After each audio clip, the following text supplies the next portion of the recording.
Hi, I'm Sharon Dooley, sports massage therapist and yoga teacher. This is week 4 of some breathing practices that I'm targeting at runners, but they can be used by anybody.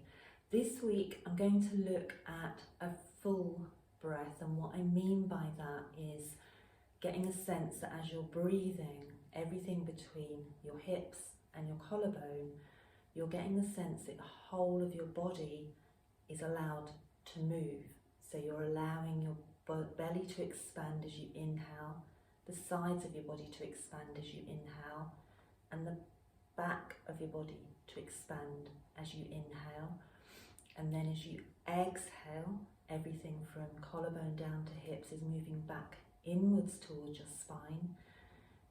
And you're going to exhale fully and inhale fully. None of this should feel forced. It will feel possibly strange to begin with as you get used to it, and it might be easier to break it down and have one breath where you're focusing on expanding forwards, one breath where you're focusing on expanding to the sides, a breath where you focus on expanding in the back of your body, and then bringing it all together. It's really about allowing your body to expand. So you're allowing air to come in and then just allowing your body to do its natural contraction, which helps to push the air out.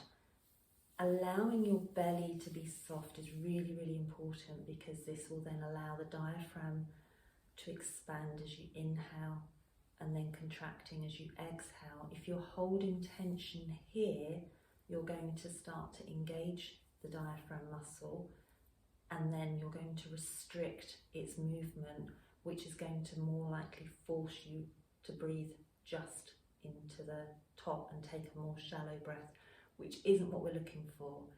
But as I say, it's important not to force it, just really allowing. Over time you'll be able to expand more, and you'll build strength in all of the muscles that help you to breathe, which in turn will have a positive impact on your posture, because in order to allow air to come in and then air coming out, it's going to, without you thinking about this is how I need to sit, just focusing on your breath doing the work for you will change your posture if your posture needs to change to allow it to happen.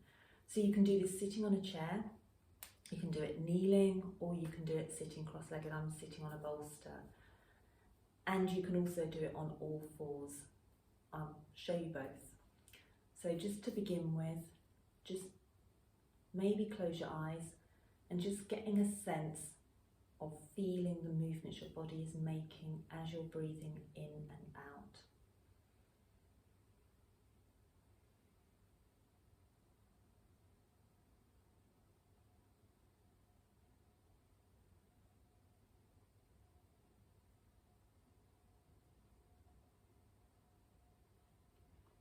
After your next exhale,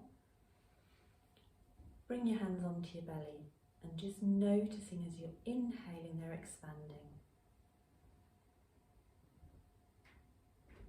As you exhale, everything moves back inwards towards your spine.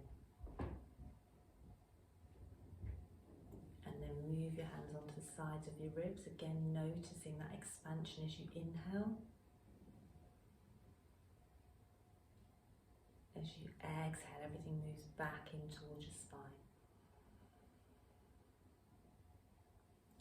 A little bit more subtle, or actually a lot more subtle. Hands onto the back of your body, again expanding as you inhale and contracting as you exhale. And then bringing all of that together.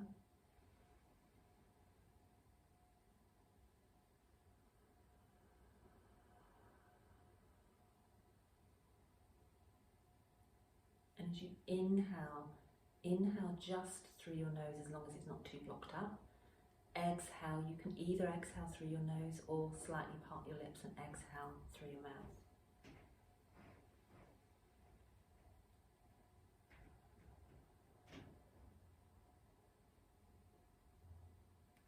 And then if it helps you to experience on all fours.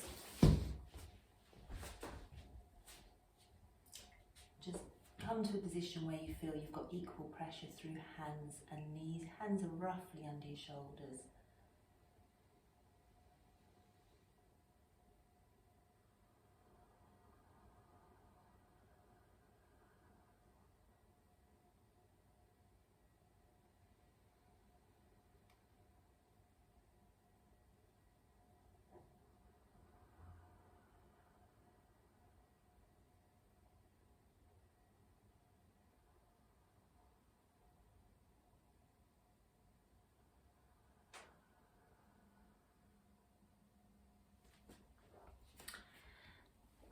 In terms of how many to practice doing, just start with 3 or 4 as you feel comfortable. If you feel lightheaded, stop, pause, wait until you feel normal again, and then try again.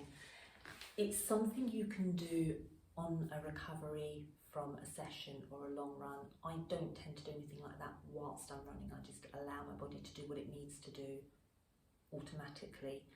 But then in my recovery, when I'm doing any kind of stretching, relaxation work, that's when I'll start to really focus on my breathing, which really helps me to calm my nervous system down, helps me to clear my head and just get that sense of allowing my body to make the movements it needs to make, to breathe in and out, and just settling everything down. There are some breathing practices that will help to excite the nervous system, but a lot of what I'm focusing on in this 6 weeks is more the calming effect, which is more for recovery. So that is week 4, and next week I will do a little practice on it's not quite holding the breath, it's retaining the breath, so practicing a little bit of retention and a little bit of breath counting. So play with that one. Maybe work your way up to 3 rounds of anything from 3 to 9 breaths, and I will see you next week.